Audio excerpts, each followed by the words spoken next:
জোনাইত তেলামৰ বৃহত্তৰ অঞ্চল নৈত জাহ যোৱাৰ উপক্ৰম হৈছে পাহাৰীয়া দিকাৰী নদীৰ সংহাৰ অঞ্চলটোত প্ৰাথমিক বিদ্যালয় কেইবাটাও মঠ মন্দিৰ নামঘৰ জাহ গৈছে খহনীয়াৰ পৰা পৰিত্ৰাণ বিচাৰি ওলাই আহিল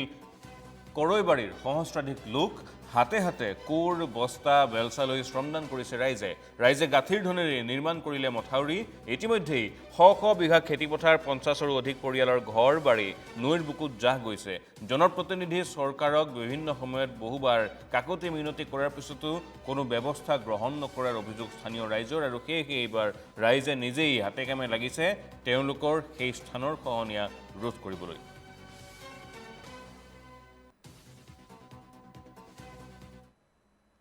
হয়তো আমাৰ এইটো পাহাৰৰ পৰা বৈ অহা দিখাৰী নদীখন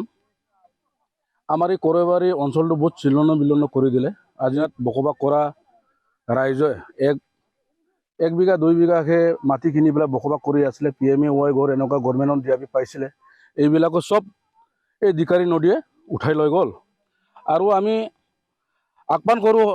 চৰকাৰৰ ওচৰলৈ আমি আগৰ পৰা বাৰে বাৰে কৈ আহিছোঁ আমাৰ বিধায়কসকলক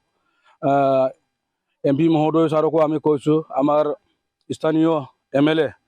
ভুৱন পেগু ছাৰকো আমি বহুত বাৰে বাৰে অনুৰোধ কৰিছোঁ যাতে অতি সোনকালে আমাৰ এই দিখাৰী গৰা খহনীয়াটো ৰোধ কৰি দিয়ে যেন এইটোকে আমি ছাৰসকলক অনুৰোধ কৰোঁ আৰু আমি ইয়াৰ পৰা নাৰীৰ পৰা দিখাৰী ব্ৰিজলৈ কমচে কম 4 কিলোমিটাৰমান ডিষ্টেঞ্চ আছে এই 4 কিলোমিটাৰ 4.5 কিলোমিটাৰ ইমান ডিষ্টেঞ্চ আছে এই ডিষ্টেঞ্চটো আমি ৰাইজেও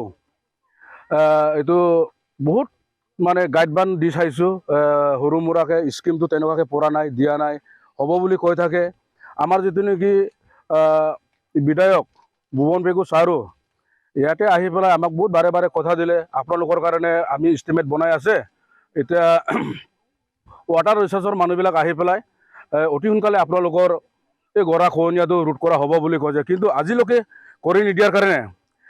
আমি ছাৰসকলক অনুৰোধ কৰোঁ যেন অতি সোনকালে আমাৰ এই গৰা খহনীয়া ৰোধটো